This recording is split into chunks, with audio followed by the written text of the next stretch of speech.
Click করুন অ্যাপের bell আইকনে আর সাবস্ক্রাইব করুন এবিপি আনন্দ।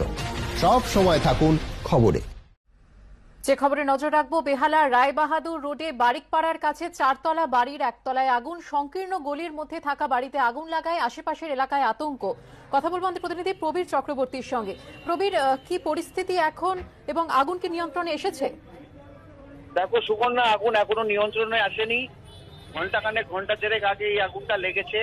এটা রায়বাহাদুর রোড বারিকপাড়ার কাছে একটি বন্ধ স্কুল, এটা চারতলা বিল্ডিং। তারই নিচে একতলায় গ্রাউন্ড ফ্লোরে একটা ঘরে এক ভদ্রলোক থাকেন, তিনি ইলেকট্রিকের কাজ করেন। তিনি ওই সময় ঘরে ছিলেন না, এসে দেখছেন যে প্রচন্ড ধোঁয়া বেরোচ্ছে।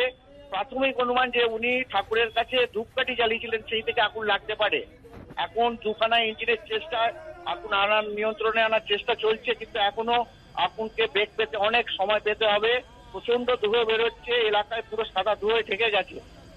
দমকলের সমস্ত কর্মীরা, যেহেতু সংকীর্ণ গলি এবং একটাই মাত্র দরজা, আশেপাশ দিয়ে যাওয়ার কোনো জায়গা নেই, তাই চেষ্টা করছে যে কোনোভাবে হোক এই আগুনকে আয়ত্তে আনার। সুকন্যা, ধন্যবাদ প্রবীর।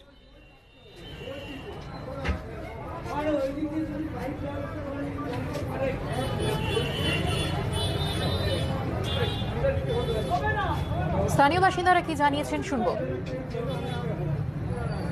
ধূপে আগুনটা ধরেছে, ধূপে আগুনটা ধরেছে। চলে গেছিল বাইরে কাজ করতে, তখন খবর পেয়েছে আমাদের এখান থেকে ফোন করতে, ও চলে এসছে দেখি অবস্থা, তখন ওকে ঢুকতে জানি ভেতরে। আমার এই ঘরটা কি মানে নিজস্ব থাকার জায়গা? থাকার জায়গা, হোটেলে খায়, ইলেকট্রিকের কাজ টাজ করে ভদ্রলোক। ঘরের সমস্ত কিছু পুড়ে গেছে। সমস্ত এখন কি জামা কাপড়, ওর টাকা পয়সা যা ছিল সব পুড়ে গেছে। ক্যান জামা তো কিছু নেই তো না। স্যার 7টায় বেরিয়ে যাবে। 7টায়? হ্যাঁ। কোথায় যাবে? দার্জিলিং। কদিনের জন্য? দিন নয় স্যার, ঘন্টা। 1 ঘন্টার জন্য দার্জিলিং হয়ে মুকুটমণিপুর ঘুরে ঝাড়গ্রাম হয়ে 8টার মধ্যে ব্যাক। হ্যাঁ, প্লেন চার্টার করেছো নাকি? 1 ঘন্টায় গোটা রাজ্যের কোথায় কি হচ্ছে তার এক্সক্লুসিভ রিপোর্ট। এবিপি আনন্দ 7টায় বাংলা, রোজ সন্ধ্যে 7টায়।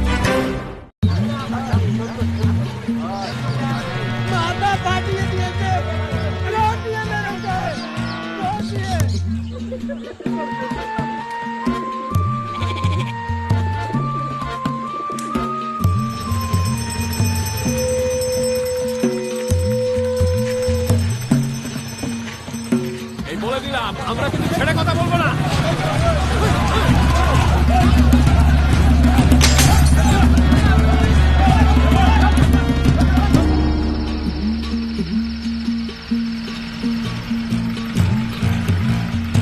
ভোর রাত থেকে রাতভর বাংলার কোথায় কি হচ্ছে তাই নিয়েই এবিপি আনন্দ আজ বাংলায়, রোজ রাত 9:30টায়।